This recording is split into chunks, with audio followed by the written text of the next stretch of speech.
Assalamualaikum dan salam sejahtera. Bertemu lagi kita dalam Sains Tingkatan 3. Jadi pada hari ini kita akan meneruskan pembelajaran kita dengan bab 2, respirasi bagi subtopik 2.2, pergerakan dan pertukaran gas di dalam badan manusia. Jadi terdapat dua standard pembelajaran yang akan dicapai pada hari ini, iaitu yang pertama adalah pelajar akan dapat memerihalkan pergerakan dan pertukaran gas, oksigen dan karbon dioksida dalam badan manusia. Dan yang kedua, pelajar akan dapat mewajarkan kepentingan adaptasi struktur alveolus untuk meningkatkan kecekapan pertukaran gas dalam badan manusia. Okey, seterusnya kita akan membincangkan tentang pergerakan dan pertukaran oksigen dan karbon dioksida di dalam badan manusia.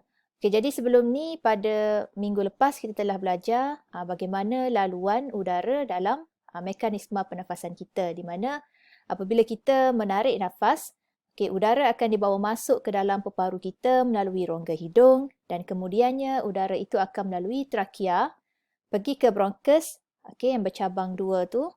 Kemudian akan memasuki bronkiol dan seterusnya akan sampai ke alveolus. So kalau kita tengok pada gambar ini, yang ini adalah struktur bronkiol, manakala yang colour pink ni, ini adalah alveolus. So nanti udara yang kita sedut tu dia akan dia akan masuk ke alveolus. Di mana udara yang sampai ke alveolus tu tadi adalah kaya dengan oksigen tetapi kurang dengan karbon dioksida. So kalau kita tengok pada gambar ini, gambar ni cikgu ambil daripada buku teks Sains Tingkatan 3. Jadi anda boleh merujuk kepada buku teks sains anda untuk gambaran yang lebih jelas, iaitu pada muka surat 54. Di mana kita dapat lihat di sini, ini adalah struktur alveolus. So kat sini ada anak panah colour merah dan anak panah colour biru. Yang mana anak panah yang berwarna merah ni menunjukkan udara sedutan. Jadi kita faham udara sedutan ni dia adalah udara yang memiliki kepekatan oksigen yang tinggi. Kemudian kita tengok dekat sini ada macam tube ni. Ini sebenarnya adalah salur darah kita, iaitu kapilari darah yang merupakan salur darah yang paling kecil dalam badan manusia. Jadi dalam salur darah kita ni, dalam kapilari darah ni tadi akan ada sel darah merah. So yang ini adalah sel darah merah. Jadi bagaimana pertukaran gas tu berlaku? Tadi kita sedut nafas, tarik nafas, udara masuk ke dalam alveolus.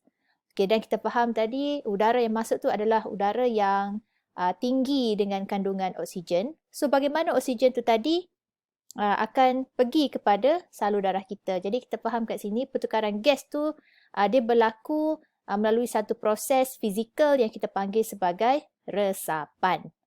So resapan ni apa? Resapan ni ialah pergerakan sesuatu bahan dari kawasan yang berkepekatan tinggi ke kawasan yang berkepekatan rendah. Jadi kita faham dekat sini, dalam alveolus ni memiliki kepekatan oksigen yang tinggi. So dalam sel darah merah kita ni pula, kepekatan oksigennya adalah lebih rendah. Maka oksigen yang berada dalam alveolus ni akan meresap masuk ke dalam sel darah merah kita yang berada di dalam kapilari darah. Jelas? Baik. Sekarang kita akan masuk kepada peringkat yang berikutnya, di mana tadi oksigen telah pun meresap masuk ke dalam sel darah merah kita. Jadi dalam sel darah merah ni terdapat sejenis pigmen, pigmen yang membawa oksigen yang kita panggil juga sebagai hemoglobin. So hemoglobin ni dia ada dalam setiap sel darah merah kita. Di mana oksigen yang masuk ke dalam sel darah merah kita ni dia akan bergabung dengan hemoglobin untuk membentuk oksihemoglobin. Di mana oksihemoglobin ni dia adalah satu sebatian yang tidak stabil. Kenapa saya cakap dia tak stabil? Nanti lepas ni kita tengok kenapa. Kemudian selepas oksigen tu bergabung dengan hemoglobin, so darah tu nanti akan diangkut keluar daripada paru-paru, sebab sekarang ni kita masih lagi dalam paru-paru ya, sebab alveolus ni ada dalam paru-paru kan. So darah yang telah menerima oksigen ni tadi, yang akan mengangkut oksigen ni, mesti dibawa keluar daripada paru-paru. Ke mana? Dia akan pergi ke mana dulu? Daripada paru-paru keluar pergi ke jantung terlebih dahulu supaya nanti jantung tu akan mengepam darah yang beroksigen tu tadi pergi ke seluruh bahagian badan. Okey, so sekarang ni daripada paru-paru, okey, pergi ke jantung dan kemudian jantung akan mengepam darah yang beroksigen tu ke seluruh bahagian badan melalui salur darah kita lah. Jadi kita faham dekat sini, kapilari darah kita tadi ni mengandungi darah yang memiliki kandungan oksigen yang lebih tinggi berbanding dengan sel-sel badan yang memiliki kandungan oksigen yang jauh lebih rendah. Okey, baik. Seterusnya tadi darah kita, darah yang membawa oksigen tu telah pun sampai ke sel badan. Jadi bila sel darah merah yang memiliki kandungan oksigen yang tinggi tu dah sampai ke kawasan sel badan yang kurang dengan oksigen, maka apa yang akan berlaku kat situ? Apa yang akan berlaku adalah oksihemoglobin, ingat lagi tak tadi? Oksihemoglobin iaitu oksigen yang bergabung dengan pigmen pembawa oksigen, iaitu hemoglobin tadi. Bila dia hampir dengan kawasan sel badan yang kurang dengan oksigen, maka oksihemoglobin ni tadi dia akan terurai semula, dia akan berpecah semula lah. So, dia akan jadi balik hemoglobin dan juga oksigen. Jadi, hemoglobin tadi dia akan tetap stay dalam sel darah merah. Tapi oksigen tu tadi akan meresap masuk ke dalam sel badan kita. Kerana kandungan oksigen dalam sel badan kita ni lebih rendah. So, kita boleh faham kat sini kepekatan oksigen dalam sel darah merah kita lebih tinggi berbanding dengan kepekatan oksigen dalam sel badan. Maka oksigen tu akan bergerak daripada kawasan yang lebih pekat kepada kawasan yang kurang pekat, iaitu sel badan kita. Dan sel badan kita ni, dia memerlukan oksigen untuk melakukan satu proses yang kita panggil sebagai apa? Betul. Respirasi sel. So, apakah itu respirasi sel? Jadi respirasi sel ni ialah satu proses di mana badan kita, sel badan kita dia akan mengoksidakan molekul glukosa, tukarkan dia kepada tenaga, karbon dioksida dan juga air. Jadi glukosa ni kita dapat daripada makanan yang kita makan lah. Jadi kita perlukan oksigen ni untuk mengoksidakan glukosa ni tadi supaya badan kita boleh dapatkan tenaga. Dan pada masa yang sama badan kita ni akan menghasilkan, akan membebaskan karbon dioksida dan juga wap air. So nanti kita akan faham kat sini sel-sel badan kita ni dia memiliki kandungan ataupun kepekatan karbon dioksida yang lebih tinggi berbanding dengan kepekatan karbon dioksida yang berada dalam kapilari darah kita. Maka di sini sekali lagi berlakulah satu proses resapan di mana gas karbon dioksida yang lebih pekat dalam sel badan kita ni akan bergerak. Gas karbon dioksida ni dia akan meresap masuk ke dalam kapilari darah. Dan kemudian nanti karbon dioksida yang dibebaskan oleh sel ni dia dah masuk dalam kapilari darah dan seterusnya dia akan diangkut semula pergi ke alveolus untuk disingkirkan oleh paru-paru kita. So ni tadi gas karbon dioksida meresap masuk ke dalam kapilari darah dan kemudian dia akan diangkut pergi semula ke dalam alveolus, dalam paru-paru dan kemudian kat sini gas karbon dioksida tu dia akan meresap masuk ke dalam alveolus.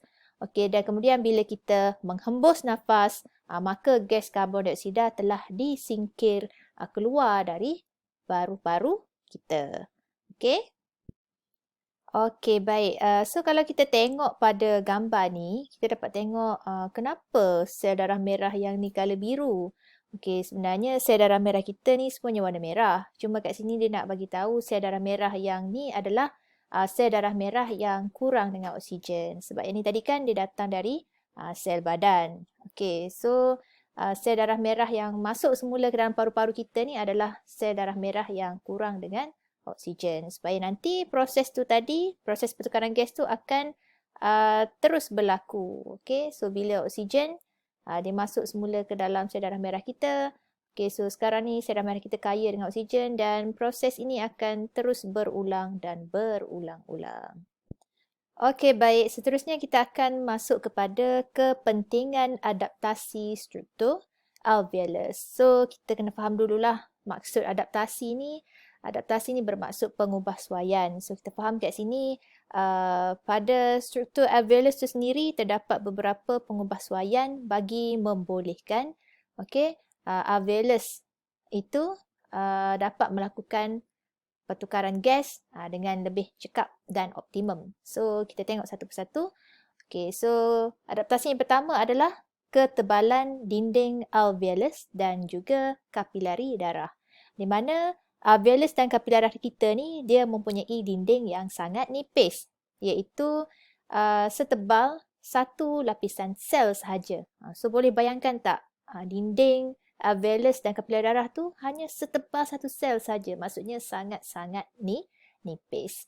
Okey, kemudian struktur ini, apabila dia hanya setebal satu sel saja, maka ia akan memudahkan dan meningkatkan kadar resapan gas untuk merentasi dinding alveolus dan kapilari darah.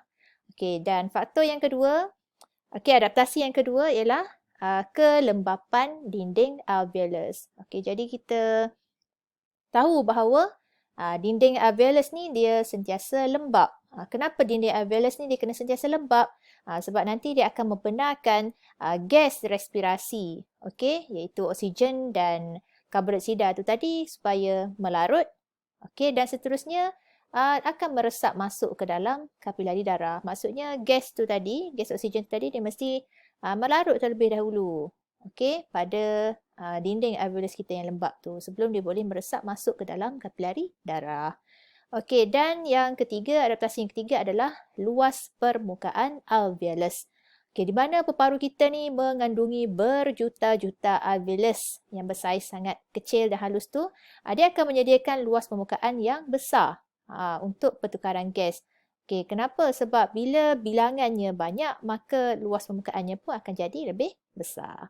Dan adaptasi yang keempat ialah jaringan kapilari yang meliputi alveolus. So, kalau kita masih ingat lagi tadi, pada alveolus kita tu akan ada banyak jaringan kapilari darah yang meliputinya. So, alveolus yang diliputi jaringan kapilari darah yang padat ni, dia akan meningkatkan kadar pertukaran gas antara alveolus dengan kapilari darah. So, kalau kita fikir logik, kalau semakin banyak jaringan kapilari darah, maka makin banyaklah, makin tinggilah kadar pertukaran gas yang berlaku di antara alveolus dengan kapilari darah.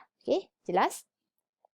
Baik. Kita telah pun habis membincangkan subtopik 2.2 iaitu pergerakan dan pertukaran gas dalam badan manusia. Jadi sampailah masa untuk anda buat latihan. Jadi cuba jawab semua soalan ini. Kita tengok soalan pertama. Apakah faktor yang menentukan kadar pertukaran gas oksigen di dalam alveolus dan kapilari darah? Apa tadi ya? Kepekatan oksigen dalam alveolus dan kapilari darah. Yang kedua, huraikan keadaan bagi proses yang berikut, iaitu di mana pertama hemoglobin ditukar menjadi oksihemoglobin dan yang kedua oksihemoglobin diurai menjadi hemoglobin. So, try to explain. Dan nombor 3, tuliskan persamaan kimia yang memerihalkan respirasi sel. Apa ya tadi? Proses pengoksidaan molekul glukosa. Nanti akan jadi apa? Yang keempat, apakah yang terjadi kepada kecekapan pertukaran gas oksigen di dalam badan manusia pada altitude yang tinggi? Contohnya bila kita naik kawasan yang tinggi, pergi naik bukit, naik gunung, apa akan berlaku? Jelaskan jawapan anda. Dan yang terakhir, yang kelima, nyatakan 4 adaptasi yang mempengaruhi kecekapan alveolus bagi memaksimumkan pertukaran gas di dalam badan kita. Jadi setakat itu sajalah pembelajaran kita pada hari ini. Kita bertemu lagi pada pembelajaran berikutnya. Selamat belajar. Assalamualaikum warahmatullahi wabarakatuh.